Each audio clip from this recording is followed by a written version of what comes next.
Hey, happy Hump Day, creeps. Thank you for tuning in to the Creepy Cascadia podcast. I am Sammy here with my stunningly sexy co-host, Adam. Hey. How you doing today, handsome? I'm doing alright. It's Yeah. the last day of my long vacation, 10 days off. Back to work. Back to work tomorrow. Ugh. Yeah. It's one of those. I had more time off than you, so I don't know what I'm complaining about. But it went so fast. It went so fast. And I feel like I didn't get a fraction of what I wanted to get done. So fast. So fucking fast. That's from The Office. Kevin is like, I don't know, it just happened so fast. He's like, so fast. Super slow.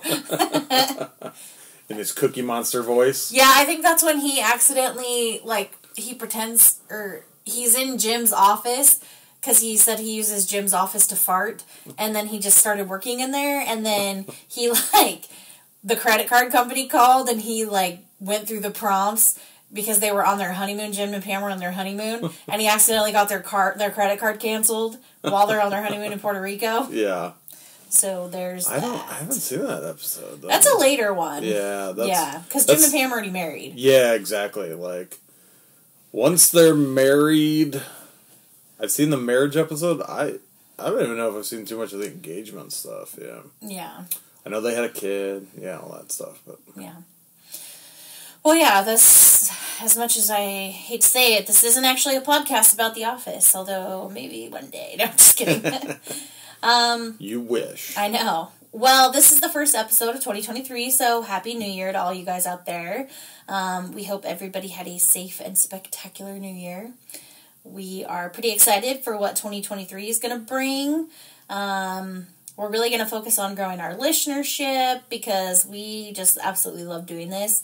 And we're excited to keep bringing you guys our weird, wacky conversations about murders, cryptids, ghosts, aliens, everything in between. Yeah, it sounds like more and more people, the more I post about people, I didn't know you had a podcast. Yeah. So a big thank you to everyone who has already made us a part of your regular rotation. You guys are amazing, and we are so excited for new listeners to join us, and let's get weird. Yeah. Keep liking and sharing. Yeah. Grow our little community. It's like a boner for your podcast. A boner for what? You're going to have to cut that. Oh.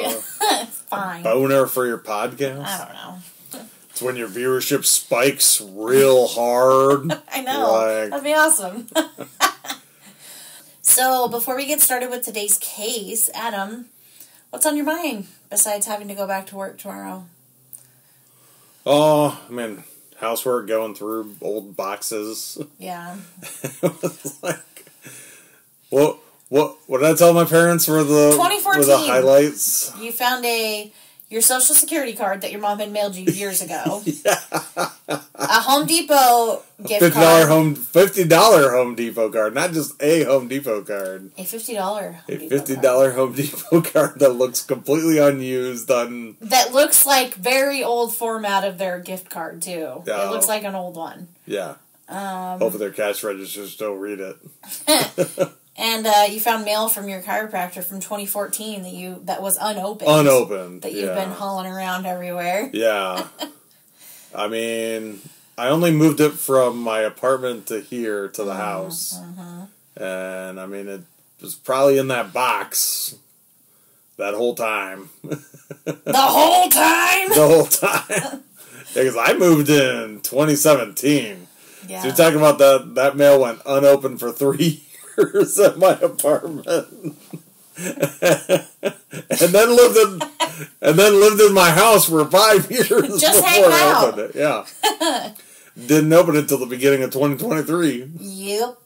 So there's that. Yeah. But I was good. I did clear some boxes. Yep. I threw away a bunch, recycled a bunch of papers, made a whole big pile of stuff that needs to be shredded. Yep.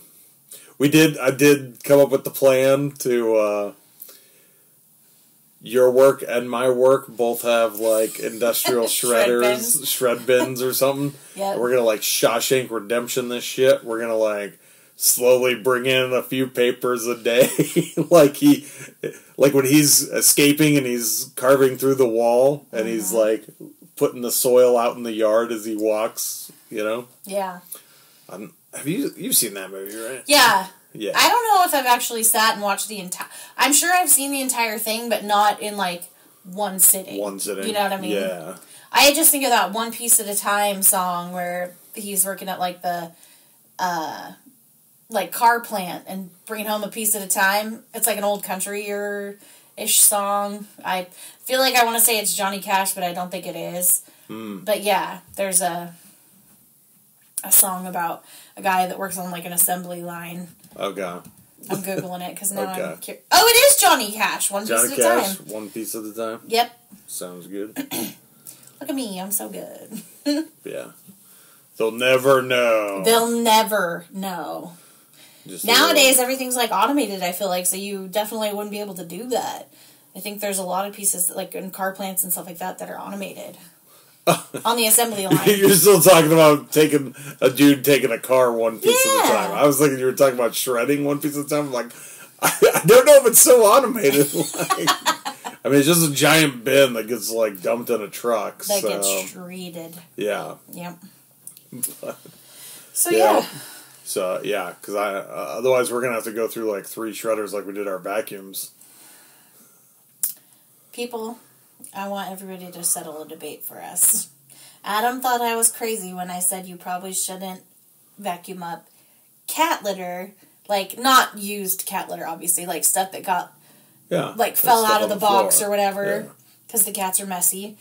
And Adam, like, literally looked at me like I was crazy. And I'm like, I don't think you're supposed to do that. I think it breaks down the vacuum. And now both of our vacuums are broken. So, I mean, I'm just saying. Necessary. I mean, it might play a factor in the one. Mm-hmm.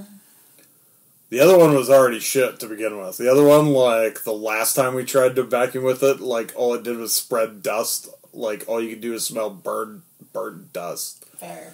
Everywhere. Like, that one should have been thrown away a while ago. But I did get us a new one. Yeah, I'm not saying it's a debate. I had never heard of it. I'm like... How are you going to pick up cat litter if not vacuuming it? And then I said, sweep it from the carpet, and he also looked at me like I was nuts. Yeah, like, you're only going to get, like, some of the stuff. Well, I'm saying, not going to get it all. The big chunks. Yeah. Like, you don't, like, suck up 10 pounds worth of cat litter in your vacuum if you sweep some of it up before you Okay, it wasn't 10 pounds. I know. It was, like, it was the littlest pile. No, it was quite a bit, I feel like. There was quite a bit of it. Well, this stuff out here wasn't cat litter. This was the crap from getting our ducts cleaned. Yeah, that's true. Like, all the stuff out here that I feel was really, like, big chunks of stuff. Well, I will say, right before it shit out, when you were vacuuming, it shit out a bunch of stuff. Yeah. And a majority of that stuff was litter. So I'm just saying. Yeah. I'm just saying. I hit her from across the room. I was using the attachment and, like, somehow... I had to move. Okay. Sorry, go ahead and do it again. Yeah, I hit her from across the room with the crap coming out of the vacuum. Like, I was using the hose attachment to get along the walls, trying to be a good husband, cleaning up everything and getting everything. Mm-hmm. And, like, somehow, like, I tilted the vacuum, like pulled on the vacuum and it, like, lifted up. And just all of a sudden it was like, like I heard it, like. It was like shrapnel flying everywhere. It was like little bits of shrapnel. Yeah, it was terrible. Yeah. I was like, Jesus Christ! That just yeah. Sounds like that kid from that like Vine or whatever. Jesus Christ! Have you ever seen that? You might be dating yourself. Vines are I think a thing for a while. I'm pretty sure it's a Vine. I am TikTok, if I remember 37 years old, okay? I know, I've seen some shit. Yeah. And date myself by saying chat roulette. I never did chat roulette. Me neither. I just know it was I was just trying to think of what in the world was like a Vine before Vine. Yeah, know? Hang on. Please. Jesus Christ. Jesus Christ. I know we do like, oh no, our table. It's broken. Yeah. There's a new one now that everybody's like, oh no. It's like an Australian chick or something that she's like, oh no. But it's like, oh no.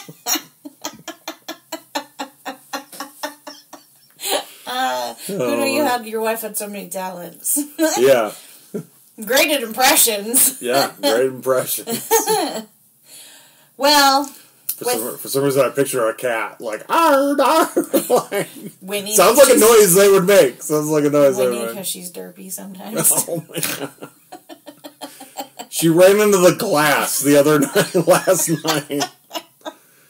I'm waiting for the cat tree to tip over because I've been watching her jump up on it and she's getting bigger. Not that she's big by any means, but she's just not a kitten anymore. She's not a kitten anymore, and there's like a little basket thing. Yeah. It's getting real wobbly when she jumps in it. She was trying to jump straight into it. Yeah.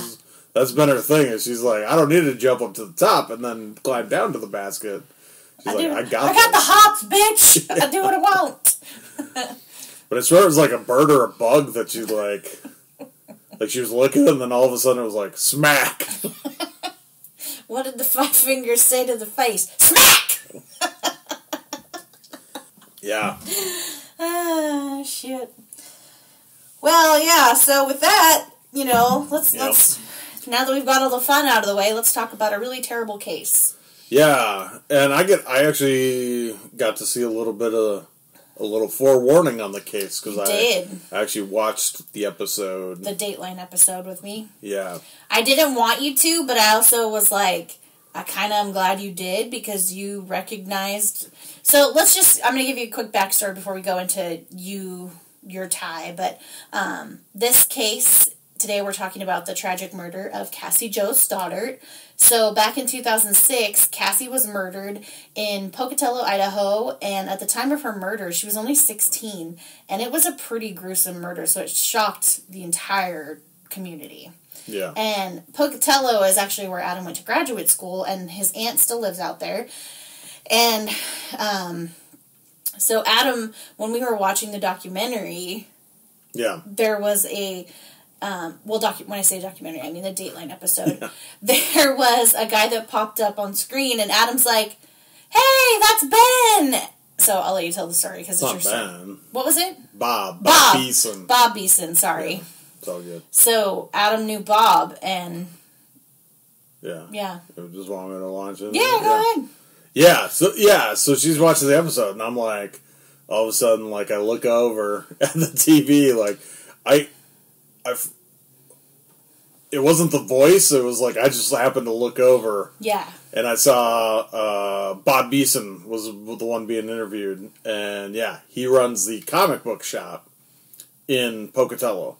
As far as I know, there was only ever one while I was there. Mm-hmm. And it was Bob's shop. Yeah. Captain Bangles Comics. We'll give Captain Bangles Comics. Yeah, because Bob is an artist. Yeah, yep. So he was...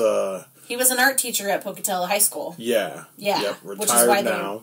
Which is why they talked to him a little bit on the show. Yep. Mm-hmm. And when we did our... You actually, when we drove through Pocatello on our road trip a couple of years ago, we stopped there. Yep. Because Bob also really likes Sasquatch and like squatch hunting, whatever you want to call it. Mm. Yeah. I almost said squanch. I'm squanching here! I was going to say, I think that's Rick and Morty. I was going to say, that's something a little different. Squatching. Maybe it's squatching. Squatching, yeah. Yeah.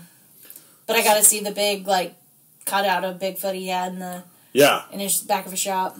We didn't actually get to see him. It was like what did he say, his son-in-law? Yeah, I think it's his son-in-law. Mm-hmm. That like, mans the comic shop, runs it. Yep. It's Bob's but it's in the front of like Bob's store. And from what I remember, Bob collected comic books, and actually they only converted the front of the front of the shop into the comic book store like right before I left. Mm. Like it wasn't until maybe that last year that I was there did they really make it into a comic book shop. And so then, like... So where did you buy your comics before that? I would buy stuff from Brookings, and they would mail them to me. Oh, okay. I did that for a while. And then, like, I want to say there was almost, like, kind of a lull where I didn't buy some stuff. Mm-hmm. But, yeah. Or I wasn't buying stuff regularly. Gotcha. Yeah. Okay. So, yeah, Adam was like, oh, my God, I know that guy. Like, not very often that you're watching a documentary and you know somebody, or a TV show that you know somebody on the TV show. So it's not usually I see Dateline. I mean, somebody I know on Dateline. Generally, you don't want to see somebody you know on Dateline, right? So yeah, yeah. But yeah, in the episode they interviewed a lot of the people. They interviewed a lot of students that knew Cassie, and then they interviewed Bob. I think Bob was like the only teacher they actually really interviewed. I think so too. Yeah. Yeah. So it was real interesting. Bob's claim to fame, maybe. Yeah. I don't know. He just is a jack of all trades: art teacher, comic book owner, TV star. He did a good job. Yeah. I feel like he was slightly choked up thinking about it. I mean, I feel like as a teacher, you kind of have to be like, you care about your students, right? Like. Yeah. If you don't, you're probably not a very good teacher. Yeah, and this one was so shocking. Like, so my aunt, so I mentioned my aunt as well. I know the thing because my aunt was a guidance counselor at like the middle school or the high school. Like I think the high school. Okay. And I want to say guidance counselor is the closest description. I don't know. I feel like she had a different title. I think so too, but similar to a counselor like that. Yeah. And so then I don't know if she was there when this murder happened. Because she retired. Yeah, she retired. So then, but she still knows people, it's... Oh, yeah. It's just like how Bob was a retired, art teacher. Well, they put retired probably when they interviewed him, right? Right. Because it's been so long. But. Yeah, because this did happen in 2006, so it's been quite a while. Yeah. So I honestly can't remember if she was or was not working at the school at that time. But she told me about this case. When you moved there, right? Yeah, at some point while I was there. It must have been like an anniversary or something, or... And I was there from 2010 to 2014. So really, you weren't... It wasn't very long after... I mean, you weren't there very long. Years. Yeah, it was only like 4 years before you came into town, so... Yeah, like, realistically, some of the people I probably knew... Could be. Because I was in grad school. And if some of the people were like... I met a group of people that were like college age. I think some of them were like just post-college. It's very fair that like people I met in 2010 may have been in the high school at that time. Very fair. Yeah. Like 4 years prior. Like, I can't remember, she was 16, you said. She was 16. So she wasn't a senior. No, she was a junior. Yeah. Yep. Yeah. So, to start out, I kind of want to talk about Cassie Jo a little bit, because she deserves to be talked about. So, Cassie was born on December 21st, 1989 in Pocatello. Her parents were Anna Cisneros Stoddart and Ronald Stoddart. I haven't seen a lot about her dad. I don't know if he was really in the picture. He was mentioned along with his current wife, I believe, or girlfriend. And Anna, the mom, was also listed in the obituary. So I don't know the relationship there. Most of the information that we saw on Dateline was actually from Anna herself, the mom. It could be that he just didn't want to, I can't imagine it's easy talking about something like this when your child is heinously murdered. Yeah. Cassie was one of 3 children. She had a sister, Christy, and a brother, Andrew. And like I just said, she was a junior at Pocatello High School. She was described, she lit up a room, which is always the terrible thing that people say. Like, she was artistic. She loved to draw. She liked watching movies and reading. And she participated in a program called the Peace Village, which... I wasn't 100% sure what it was. I looked up Peace Village, and it sounds like, if this is the same one, it's a program that focuses on empathy, respect, conflict resolution, and mindfulness. Okay. Yeah, I've never heard of it either. Yeah, it said something about she was part of the program, and it sounds like it was maybe a little bit of like a mentorship to younger kids, like older kids, as they got through the program, mentored younger kids. Not 100% sure. I couldn't I can't even say for sure that's the same thing that she did, but there Yeah. was something called the Peace Village that she was a part of. Yeah, it's funny you mentioned she lit up her room. I mean, when we were watching the Dateline special, one of the guys they interviewed really sounded like he had a crush on her. He really did sound like he had a crush on her. I kept saying it. I was like, he had a crush on her. He was sweet on her, for sure. Yeah. And from the sounds of it, she was just a really nice, like, she got along with everybody. She had good grades. She was responsible from everything I've seen. So she was just, your everyday kid. She wasn't, out running drugs as, like, a drug mule to the Mormon kids or whatever. But... Yeah, they threw out that they wondered if it was, like, gang activity or something like that. I just say Mormon because I know there's a big Mormon population in Pocatello, Idaho. is like 50% is what the number I always quoted to people, or the number that was quoted to me, I guess. But yeah, and she, she planned on going to college, and she just, she had goals, and it sounds like from everything I saw, she was probably going to achieve those goals if she had been given the chance. Right. But sadly, she would never get the chance because on the night of September 22nd, 2006, she was brutally stabbed to death while house sitting and pet sitting for her aunt and uncle in the Whispering Cliffs neighborhoods of Pocatello. So earlier in the day, Cassie, along with her boyfriend Matt, had been dropped off at the home by Cassie's mother Anna. Matt was going to keep Cassie company for a while since it sounds like Cassie may have been a little bit nervous about being all alone in the house. Matt and Cassie watched some movies, they snacked, hung out, doing all the typical teenager things. Around 10:30 that evening, the power went off and then came back on, which was weird because it wasn't like... Yeah, they don't really get, like, a lot of snow. They get wind. Yeah. They get wind. Wind would cause a power outage, but it doesn't sound like it was particularly windy that night. Yeah. Because... it seemed odd that the power had gone off and came back on. Yeah. But they said, I think they chalked it up to, probably something weird at the power plant, right? Yeah. Yeah.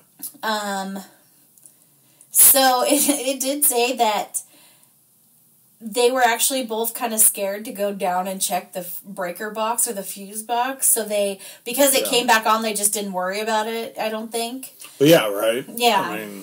It's a house you might not even know where the breaker box is. Right. And honestly, like, if our power goes out, my first thought is never to check the breaker box. I'm like, damn it, power went out. Yeah. You know what I mean? We think it's somewhere outside the house because it's going to be a power line downed or something. Yeah, it's not.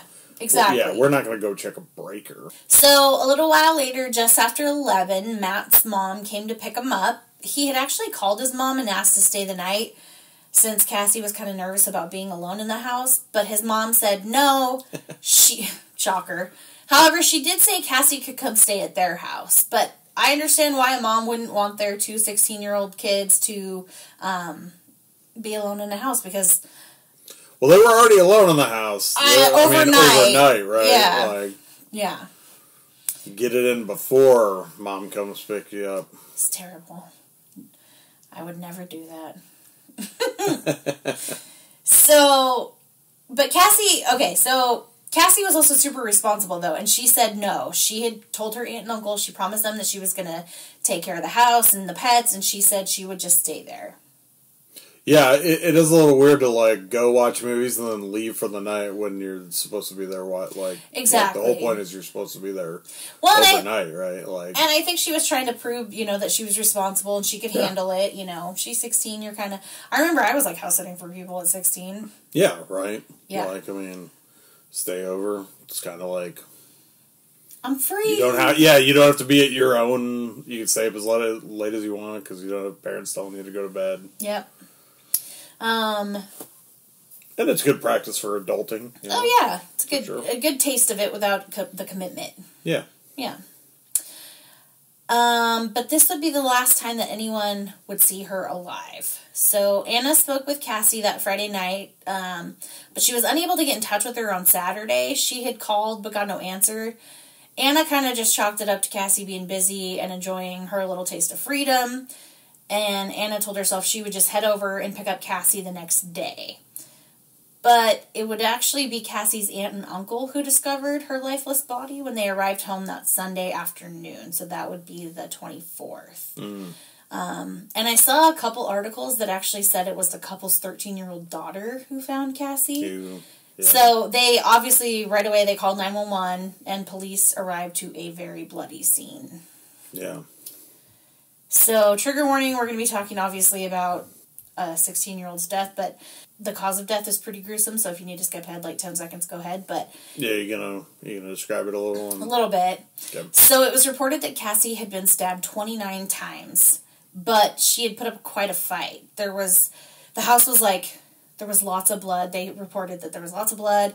The house was kind of in a disarray, but it wasn't like somebody had come in and went through everything like for a robbery. It was more of she was fighting back, and things got knocked over, out of place, yada, yada, yada. Okay.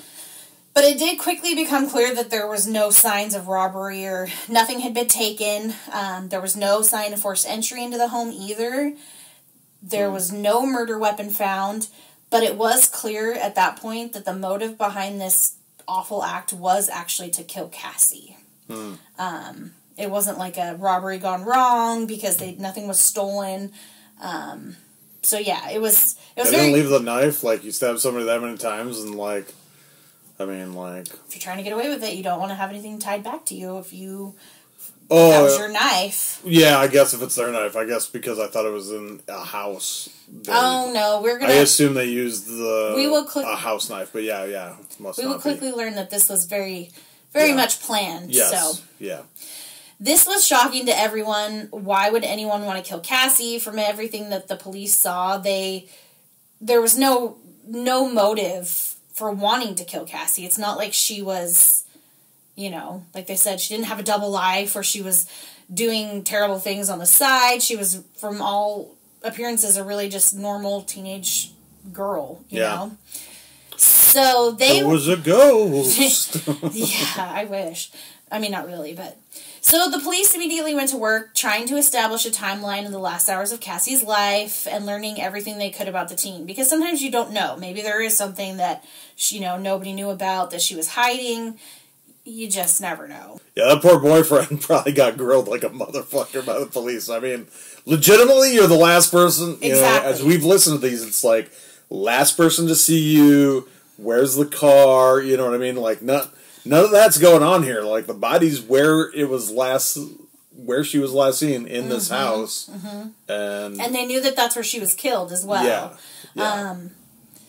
Well, they always say, whenever somebody goes missing, the first person they look at is spouse and family. So, spouse, boyfriend, close enough. Right. The police went over every inch of the house, trying to find any evidence or clues as to what happened and who could have done this. Throughout their investigation, they learned about the power cutting out during the evening when Matt was there. So, they dusted the breaker box for prints and actually found a match. And it belonged to a man named Victor Price, who happened to be the boyfriend of Cassie's mother, Anna. Yeah, that one's weird. That's real weird. Uh-huh. Right. So police were like, all right. Let's go talk to this guy. Sus AF, why is this guy's prints on the, which would bring up a whole, did he kill her? Was he doing something that she threatened to tell her mom about? Right. So you got to kill her to keep it quiet. Yep. I'm sure a lot of this was running through the police's head. Very valid theories. Oh, yeah. So they went to question Victor immediately. Victor told police that he had previously done some work at the house, which does make sense because it was his girlfriend's family. Yeah, I guess, that does. So if he is like an electrician... Or just somebody that knows electrical. I mean, yeah. And then I think about how many times I've had, like, friends or somebody that would come over and fix something for me when I couldn't fix it myself. So it would obviously, there's lots of, it's plausible that his prints would be there. Yeah, if you don't want to electrocute yourself doing some home repairs. Which I have done. You go and you turn off the breaker box to shut off the power, and then you go do the work. So, yeah. So, you may not even be an electrician, but yeah, I'm sure it was weird that they're like, oh, we got a hit, and shit. by the way, turns out he's connected to the connected victim. to the victim somehow. It's not just some random like electrician or somebody. It's somebody connected to the victim. Yep. But you're making it sound like it's not this guy, right? Well, so he did some work and he had an explanation for why his fingerprints were on the breaker box, and then he also had an alibi for the night of the murder. He was over at a friend's house playing video games, and then I think the way they said it was like actually a neighbor, so he was close to home, and then he came home, and Anna corroborated his alibi, and she did not strike me as the type. She would not protect somebody that could potentially have murdered her daughter. Oh yeah, right. So they ruled him out. Like they pretty much decided, okay, she's not gonna. His alibi is, the neighbors corroborated, his friends corroborated where his whereabouts. Yeah. So he was pretty much ruled out at that point. Yeah. Now, police also wanted to speak with Matt because he's the boyfriend. He's the last known person to see her alive. They're going to have some questions for him. Yeah. The police arrive at the home of Matt and break the news that Cassie had been murdered. So, on the Dateline episode, the detective that worked the case back in 2006 had appeared on Dateline, and he said that Matt's reaction struck him as odd. He seemed kind of unemotional. He didn't really react the way they thought he should. But, as we have said several times, it's really hard to know how someone's going to react to news like that. Yeah. He could have just been in shock. Yeah. Honestly. And not know how to react to something like that. Yeah. I mean, it's like... It's really hard to judge somebody... You're either going to be really broken up, start crying. I'm sure her mom cried right away, right? Oh, yeah. But it's like, like you said, shock. I think shock is the most common thing that would cause, like, a no reaction, right? Or just, like, not even being able to process what you're hearing. Yeah. Yeah. Like, you're joking, like... Not funny, but... why are the police here telling me this thing? Yeah. Because, I mean, he just saw her. Mm-hmm. He was just there that, late the night before. Yeah. Well, at this time, obviously, he had, Yeah, the mom picked him up. I'm sure maybe she... I just think of, two 16-year-olds. I'm just going to assume Matt's 16 also. Two 16-year-olds in a house alone. She probably had to, honk, go up to the house, you know what I mean? Get your ass to the car now! Everything but pry their two bodies apart, chaperone that shit. 6 inches! 6 inches of space! Leave space for Jesus! Exactly, that's exactly what I'm saying. Okay. So they interviewed him. Yep, they didn't like how he reacted, but again, you can't judge somebody on that. They brought him in for questioning. He corroborates the info that the police already have about the power outage, the timeline that they had worked up, that he had been there at this time, dropped off by Cassie's mom. His alibi was pretty solid. His mom, corroborated that she did go pick him up at this time. He didn't leave after that. Yeah. And they didn't find any motive for him wanting to kill his girlfriend. Yeah. So they asked him to take a polygraph test, and he passed with flying colors. No signs of deception whatsoever. Okay. During this polygraph. Which is funny because I know you, for the most part, hate polygraphs. I don't trust them. They're very unreliable. Yeah. And again, you can't, at this time, even back in 2006, you can't use, it's not acceptable as evidence in a court of law, so you can't use it in a trial. Yeah. But while his polygraph didn't pin the murder on him, he unknowingly provided a key clue to helping find the monster who did this. So while wrapping up the polygraph interview, Matt actually mentioned to the detectives that there had actually been 2 other people who had been at the house with him and Cassie that night. A couple of friends from high school named Tori Adamczyk and Brian Draper. This was news to the police, and they obviously wanted to know more because those are 2 other people that could have been... Maybe Matt wasn't the last person to see her alive, or maybe these 2 had seen, they were fighting, they were kind of at each other's throats. Oh, yeah. It definitely gives you a better idea to get an outsider's opinion on somebody else. You know what I mean? You're going to want to see, what did that person interpret the situation as? Yeah. I mean, yeah, because right now, so very objectively, the mom has motive to cover for her son. Yep. Even though he passed a polygraph, like, his mom's his alibi, sure, whatever. Mm-hmm. But, like, I mean, she could be covering up that's oftentimes parents cover up for their kids. Oh, for sure. Right? Matt had said Tori and Brian had stopped by the house around 8:30 and watched some TV with the couple. They'd also checked out the house, then headed out, claiming that they were going to a movie. So, obviously, the detectives wasted no time getting in touch with Brian and Tori. Tori and his family were kind of hard to pin down from the sounds of it, and they weren't super cooperative. But Brian agreed to come in and talk to the police. Now, this is just a few days after Cassie was found. And Brian gave a story that matched what Matt had said, that they had hung out for a bit, and then they went to a movie. Okay. Police went to the theater because, you gotta check all... Yeah, you can't just take their word. No. You don't believe anybody. Everybody fucking lies. So... police went to the movie theater that the teens claimed to have gone to after leaving the house, and when interviewing the staff, they were told that neither Tori nor Brian had been at the theater that night. One of the employees on duty actually went to high school with all of the other teens, and she verified that neither had been there. Right. Yeah, movie theater, ticket taker, concession stand is totally like a high school gig, right? Yeah. Yeah. So this is obviously a red flag, like... They weren't being honest about where they were, so the police bring Brian back in for questioning, and he admits that they hadn't actually gone to the movie. He stated that he and Tori were going through cars that night, and he didn't want to get in trouble for it. So, going through cars, because I was like, what does that mean? Meaning, they were stealing shit out of unlocked cars, according to Brian. Yeah. Maybe they went to the movies, but just, yeah. Because...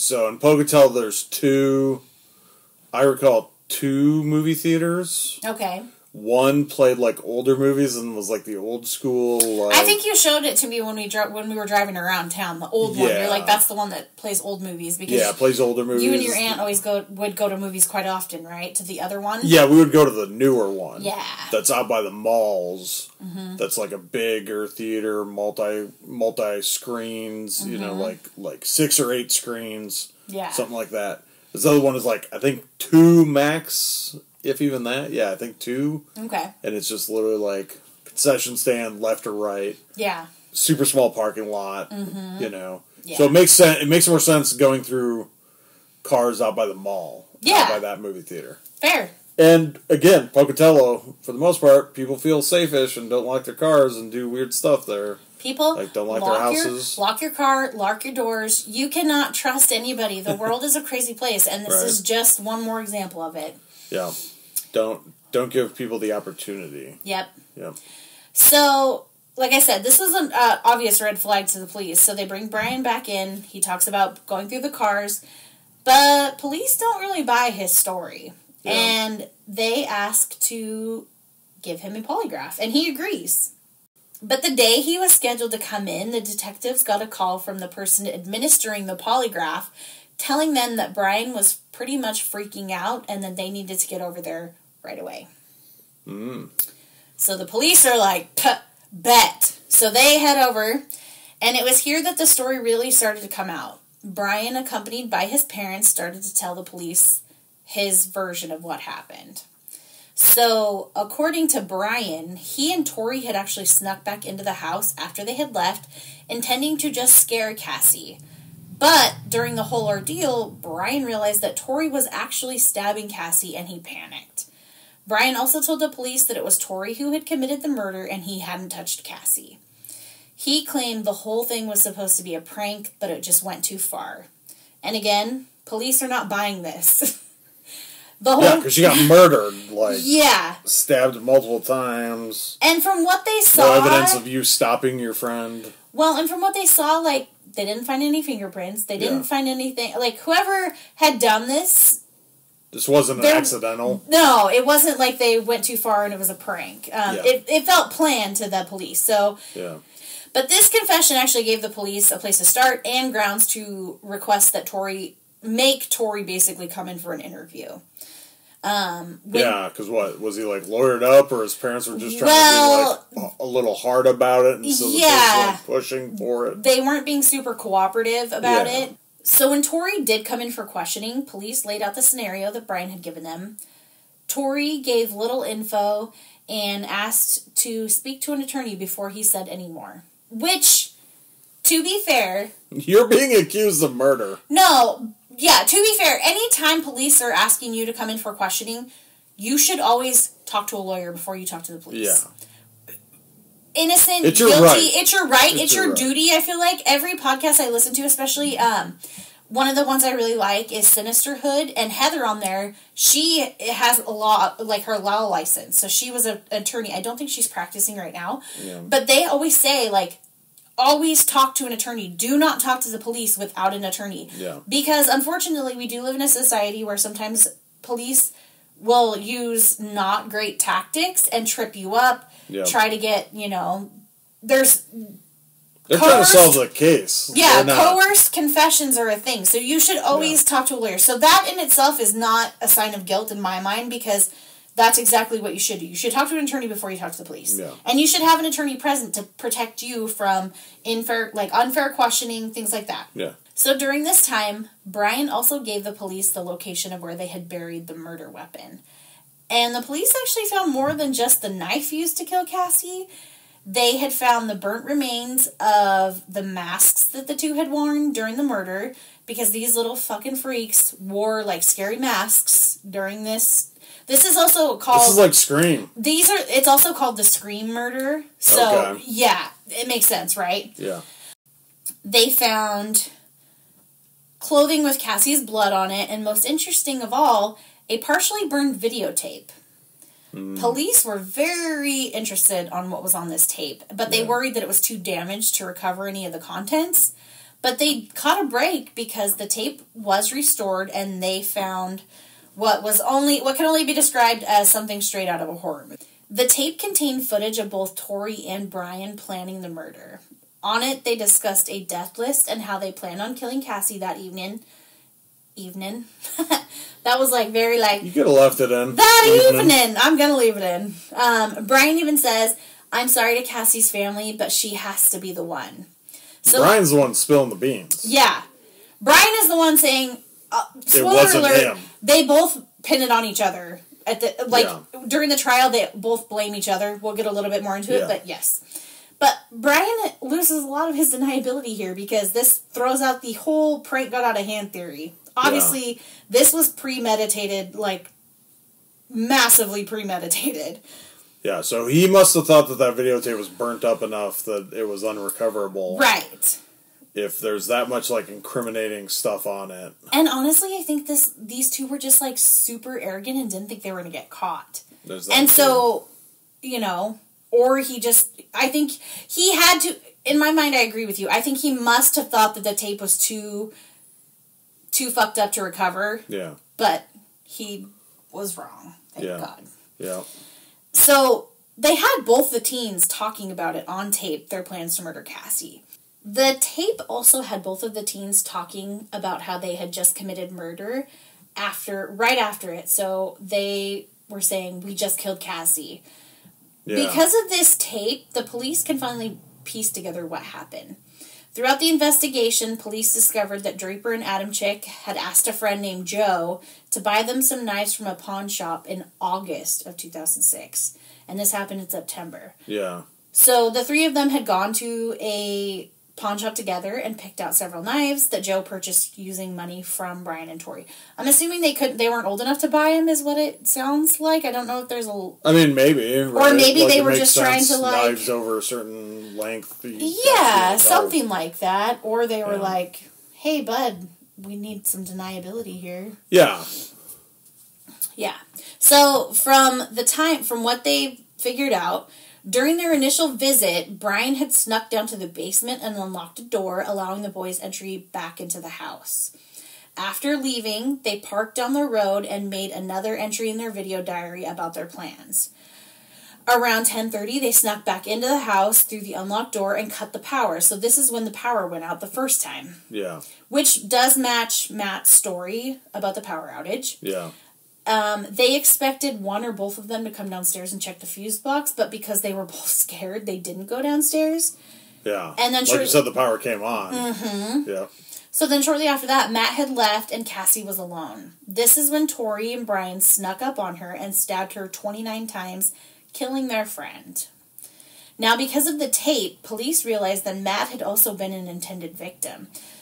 But him leaving that night had actually saved his life, and it also allowed police to find out that, you know, if Matt had been killed, nobody may have ever known that these two had even been there. Yeah, they might not have ever even looked at him. Mm-hmm. Especially if they didn't find prints, didn't find hairs, nothing. Yep. You know.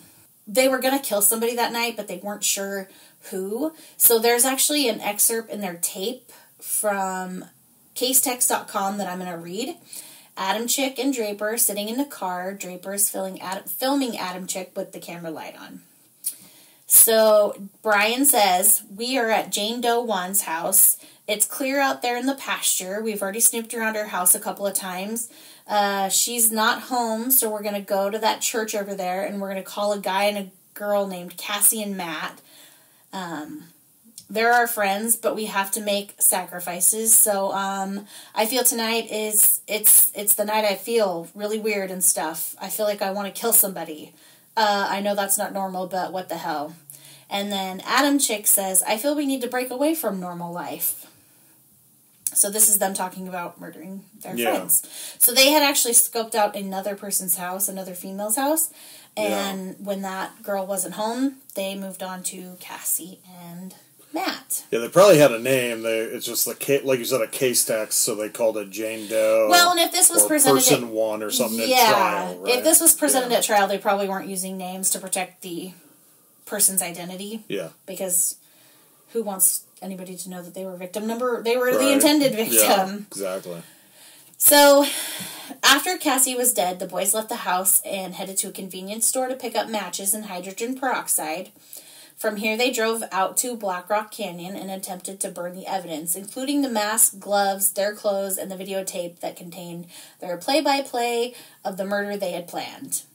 This tape was pretty much the nail in the coffin for these two, and on September 27, 2006, police arrested both Tori Adamczyk and Brian Draper. Yeah. Both teens were tried as adults and charged with first-degree murder and conspiracy to commit first-degree murder. They both were found guilty on all charges in spring of 2007, and in August of 2007, they were sentenced to life without parole, or life without possibility of the parole for the murder charge, and 30 to life for the conspiracy to commit murder charge. Okay. So Brian and Tori are serving their sentences at the Idaho State Correctional Institution. They both have appealed as well, but all their appeals have been denied. Oh yeah, fuck them. Yeah. So the biggest question was, why would these two teens kill their classmate and friend in such a brutal and senseless way, right? Both boys blamed the other as the mastermind of the plan, claiming that they were just a follower that got in too deep. But I call bullshit. Because these two had a massive death list and had become obsessed with horror movies and Columbine. Yeah, the videotapes that they played on Dateline were pretty obvious. Both of them were like, I don't think those are jokes, like the way they were talking. No. They were talking very seriously about killing people, planning it, like, yeah. Yeah, the day of Cassie's murder, they had skipped a class, and they were, like, sitting, it looked like they were sitting in the library. Yeah, like, quiet room in the library or something. Recording themselves talking about their plan to, how they wanted to do, like, a mass murder, and how they were going to kill somebody, and it's honestly just... Yeah. I don't even know. It's like that scary kind of just, like... people snapping, going from normal to, like, just straight doing evil shit. Like, or just, like, sociopath. Like, no empathy whatsoever. Yeah. They're like, oh, it's Tuesday. Just gonna go kill somebody. Mm-hmm. But, yeah, like I said, they were obsessed with Columbine. They wanted to plan a massive school shooting as well. They wanted to become villains, and they wanted to take lives. Yeah. And honestly, I don't think we're ever going to understand the reasons, because it's, as a normal person, it's really hard to understand how somebody could do something like that.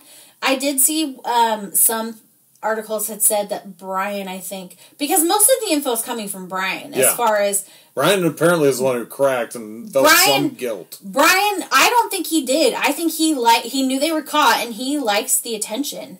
Because he seems like he's chatty as fuck. Yeah. Like, talked to Keith Morrison, or, Keith Morrison, he talked to him. He was the one that was talking to Dateline. Mm-hmm. He was the one that talked to the cops, playing out the whole, if I could take it back, I would. Yeah. I think he's full of shit. Right. And I think the courts were correct in giving them a life sentence without the possibility of parole, because I very much believe that these two would commit another crime if they could. Yeah. Prison's not gonna... I mean, as much as we want prison to help people, I know the purpose of prison is for rehabilitation, and I do think some people do, but I think a lot of the prisons, that is not their main focus. They want to keep people down. I mean, if they give them the possibility of parole, what's legitimate? 30, 40 years they're probably before they really... Even are up for parole. Yeah, so but these two... 40-something, 50-something, they spend all their time in prison. Because they got a life sentence plus 30. Yeah. So, and no possibility of parole for the first charge. Yeah. So they were definitely they're not getting out. Yeah, Idaho is a red state. They're lucky they didn't get the death penalty. Yeah, I don't know if I think it's because they were minors, but... Yeah, maybe because they're minors. Mm-hmm. Yeah. So like I said, Brian's a Chad Cathy, and he really, I think he... In my opinion, just listening to him talk, I think he's full of shit, and I think he enjoys his infamy. Mm. The case reminds me of Scream, obviously, but also that movie, Murder by Numbers. Did you ever watch that? I don't think I did. With Ryan Gosling and Sandra Bullock. So Ryan Gosling and another guy, I can never remember his name. They plan the perfect murder, and Sandra Bullock is investigating it. And very similar. These two did plan this murder pretty meticulously. And if it hadn't been for Matt, letting the police know, it's really scary to think that they may have gotten away with it and went on to cause, maybe they would have executed a mass school shooting or whatever. So I think definitely, them not killing Matt, Matt surviving really probably helped a lot of other people, which sucks because, Cassie still died, right? Yeah. Her life was lost, and it's awful. Yeah. Really, it's good on, you have no way to know that, the two of them could have fought off the two of them, maybe. Cassie and Matt maybe could have had a better chance of one of them surviving. But, it's also good on the mom. We joked about Room for Jesus. Apparently, it's those videos of, Driver's Ed, Room to Live. Yeah. The fact that the mom was nope, not going to let you stay with your girlfriend. Yeah. Well, and you got to think, too, I'm sure Matt feels some type of survivor's guilt. Oh, yeah, 100%. So, right. They give his last name in some of the articles. He was not at fault in any way, shape, or form, so I'm just going to keep it to Matt. If you're really curious, you can look it up, but there's no need to mention his last name. That's fine. He's, kind of a victim in all of this, too. Obviously not a victim, but, he lost his girlfriend. He has to live with the realization that, his friends were also going to murder him. He was part of the plan. Yeah, it's right there on the tape, right? Yeah. And also the survivor's guilt, if I would have just stayed, maybe I could have helped, Yeah, that's the tough one, right? Yeah. That's a real tough one, is the survivor's guilt. Thinking, maybe if I were there, we could have gotten away. Yeah. She could have gotten away and gotten help. Yeah, there's a lot of things you could have. Yeah. So, I'm curious, as a former Pocatellan, I don't know what that is. What are your thoughts? Well, so, I actually, I don't know, for being so gruesome, it's not I think because it was solved by the time I lived there, right? I don't really recall any remembrances, I'm thinking back to our Lindsey Baum case. Yeah. Our first case, there's so many reminders that, that's unsolved. Yeah. This one, because it's solved, I didn't really see any remembrances. My aunt mentioned this, and the thing that I remember from her talking about this was, she said that, these guys were so, psychopathic or sociopathic, whatever, that, she said that when they were being driven to the jail, convicted, sentenced, being driven to the jail, they still were, they were talking to the cops driving them, hey, just let us out here, no one will know. like it's fine or whatever, like, you know, no still idea. trying to get away with it, still thinking that, like, they weren't about to, you know, not really grasping the impact of the their circumstances. Like, no, you're not getting out. Like, you are going to prison for life. Yeah, exactly. Yeah. You know? It's like, I hope the cops that were with them were like, yeah, right, like, you know? I mean, like, they could have, well, I'm not going to say it. I mean, this is where, like, the mean person in me really hopes that those, like, guards told the prison guards, like, oh, yeah, these two guys, you know, because obviously that story got out. Like, my aunt wasn't in the car with them, right? Like, so that story got out somehow. Mm-hmm. Like, you know, it's like, yeah, I hope it got transferred to the prison guards, and the prison guards are like, yep, we're going to sit, with some real nice bunk mates for the first night, you know what I mean? I mean, yeah. And I don't wish bad for people, but, you know, sometimes people are just... Like, Brian in this interview that was, like, 15 years later when he was talking to Dateline, he was like, you know, alligator, tears, whatever. He was fake crying. He's like, for other people thinking the same stuff, like, it's not worth it, don't do it, you know. Yeah, and he claimed that he was like, he had a stutter, and he was kind of an outcast and didn't ever fit in, and, like, he fit in with Tori. Yeah. And... yeah, but I'm like, you know, there's a lot of people that have a lot of terrible things happen to them and not great childhoods, and they don't grow up to do this. So, you made the choice. Yeah. And I don't think that choice... Yeah, you always have the choice to do the right thing or the wrong thing, and they chose the wrong thing, and then he wouldn't shut his fucking mouth, and he...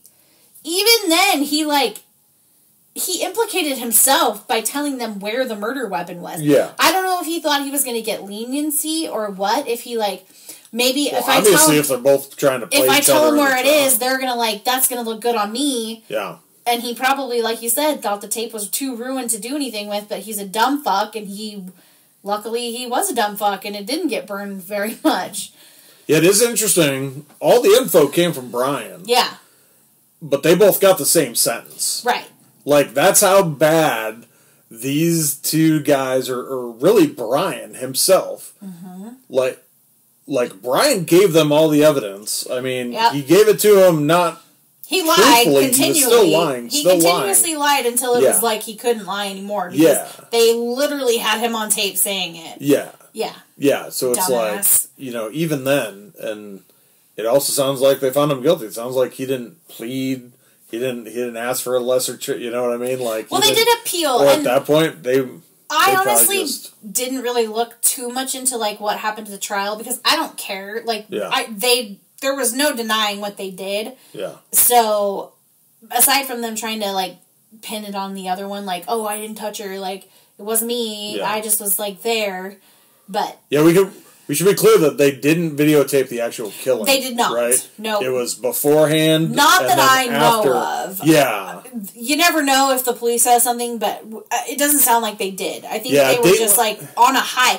And listening to them talk after they committed it, it was like they were on a high. Yeah. And Tori was like, you need to shut the fuck up. We got to get our story straight. And it's like, okay, well, you both are just terrible, awful human beings. Yeah. Yeah. Yeah. Yeah. Yeah, I was going to say, Dateline teased that, like, the cops were worried they were going to watch a murder on tape. Right. Which was a very valid concern. But then they were like, oh, it was something way different. And then Dateline actually showed the clips from, like, beforehand, them at school, and then the clips of them after, and the clips, like you said, of them being like, oh, we just killed Cat, you know. It was we just killed Cassie, this isn't a joke. Yeah, they're like, this isn't a joke, you know. It's like, no, it's not a joke. Like, you know. Yeah. And I really do believe that, the videotape, like, the one dude gave them everything, you know. I mean, once they recovered that tape, luckily they did recover that tape. Yep. Like, again, it sounded like their little police shop sent it off to some experts to recover, and they were able to recover it. Yeah, because, I mean, so Cassie was murdered on the 22nd, and these boys were arrested on the 27th of September. I think there is an FBI facility in Pocatello. Oh, okay. Well, that would make sense. Yeah, I don't know how long it's been there, or if it's if it was the funk, but I swore I seem to recall when I was there in 2010 to 2014 that there was... I remember driving by a building that had, like, FBI. Yeah. Like, an FBI sign. I feel like you drove me by one, too. Yeah. Maybe. I think I told you that it was a facility. Maybe. Yeah. Yeah. As we drove by. Yeah. So, this is just an awful case. A 16-year-old girl lost her life. Oh, I had one more thought if you were trying to wrap up. Yeah, what's up? The one thing that I did not like about the Dateline thing is they were really trying to push it as, like, horror movies were the cause of this. Yes. And I was like, that is such a bullshit, like, boomer response in my mind. Well, I think the narrative that the boys, like, the defense attorneys were pushing was, like, they were influenced by horror movies, Yeah, I mean, it's all well and good, but lots of people... Just the same way that people have traumatic childhoods and don't do this, people love horror movies and don't do this. I had kind of some traumatic shit happen to me when I was a kid growing up, and I also love horror movies, and I have never murdered anybody. Right. Yeah. I mean, I've been pissed at people, but... But again, yes, I think it... and they had an expert on there that talked about people that become obsessed with horror movies in this, to this degree, it does actually negatively affect them because they don't... In their mind, they're actually, like, performing, like, to an audience when they're doing these types of crimes, and it's not actually, but I'm with you and call bullshit. Yeah. I think it's just a defense tactic. I think there probably are people who maybe had underlying issues, watched a movie and got incensed, didn't really understand the full action or full implications of their actions, and they do these things. But I think for the most part, like, these two knew what they were doing was wrong. Like, the fact that Brian apologized to Cassie's family prior means that they knew that what they were doing is wrong. So I feel like that kind of, like, limits them out of, like, oh, we didn't know what we were doing. Like, we were influenced by horror movies. Yeah. No, you guys knew exactly what you're doing because you apologized. So fuck you. Yeah. Fuck you, Brian Draper, and fuck you, Tori Adamczyk. Yeah. But as always, thank you guys for listening. So, it's important to remember Cassie, her family. Her mom actually passed away a few years ago due to cancer. Yeah. So, that family has been through a lot. Yeah. And other people like Matt associated, like we said, he's probably got some, Lots of prayers out to them. Yeah, but... it's just really unfair that the world is never going to experience what Cassie could have brought into it as an adult, and, she missed out on so much, so it really, really sucks. So people don't do shit like that. Yeah. But that's going to wrap up today's episode. As always, thank you for listening, and don't forget to subscribe and download our show. Follow on Apple Podcasts is the same as subscribing, as well as leave us a rating or review for the show on whatever platform you're listening on. This all helps us become more visible to more people and help us grow our little show. Also, make sure you're checking out our socials and sharing us with your friends, family, social media, all the things. We're on Facebook, Instagram, and TikTok. Also, you can check out our website, which is creepycascadiapod.com, or you can email us at admin@creepycascadiapod.com. If you have stories that you want to share with us, we can always leave you anonymous if you're not wanting people to know it's you, and I promise we won't tell. I won't even tell Adam if you don't want us to know who you are. But if you have an encounter with a ghost, a serial killer, a crime, a cryptid, if you've seen a UFO, feel free to shoot us those stories because we kind of want to put together a Listener Tales episode. So make sure that you're sending us your stories and just check us out on social media. We like to ask some questions. We like to have fun on socials. We are millennials, so social media is where it's at. Yep.